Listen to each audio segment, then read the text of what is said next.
Let's solve this problem.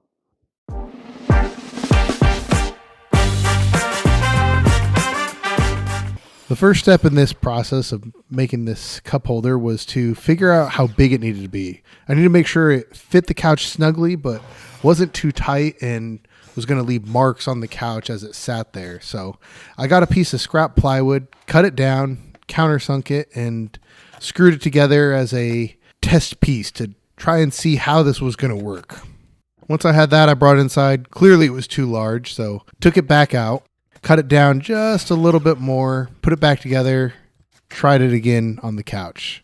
This time it was a touch tight, so I decided I really liked it, but when I made the final one, I was just going to make it a little bit more loose. At this point, I grabbed some scrap hickory that I had in the shop. The nice thing about this is it's a smaller project, so you can use any sort of scrap wood that you have lying around to make it. It really doesn't take very much. And cut them down to match the test piece that I made. At that point, I got out my Jonathan Katz Moses jig for making box joints. If you haven't seen that video, I did a video on it not too long ago, so go check that out. And started working on making the box joints for these. The critical thing here is to make sure that as you make the box joints, the pieces match up with each other by just continuing to use the previous piece to ensure that they would all match up perfectly.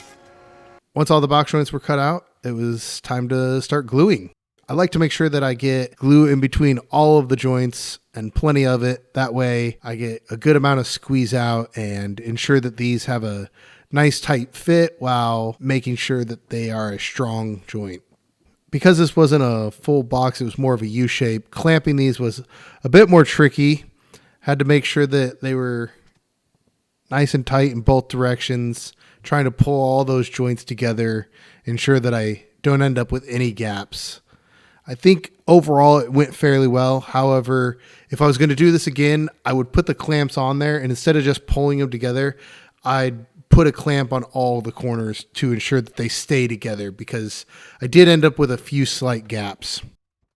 Once they were dry, I took them back over to the table saw and added just a ever so slight chamfer to all the sides. I think this was set to about 4 degrees just to give it a little bit of character and not make it so blocky.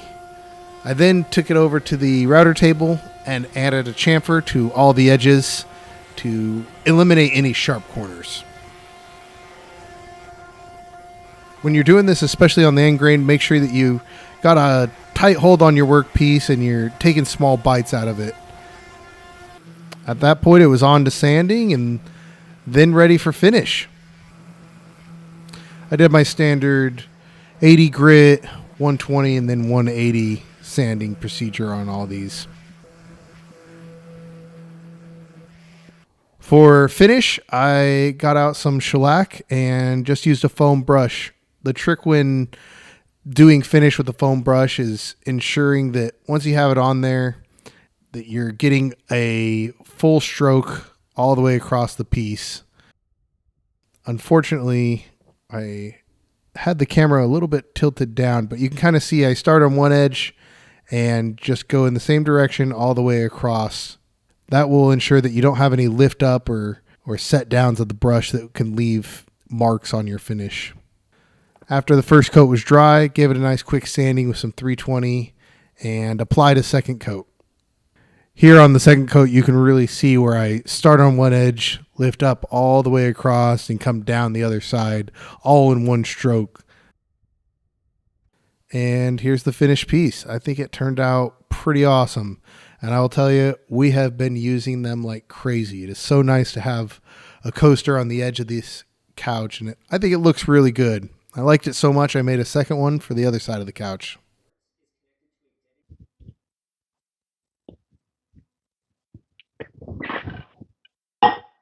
Much better.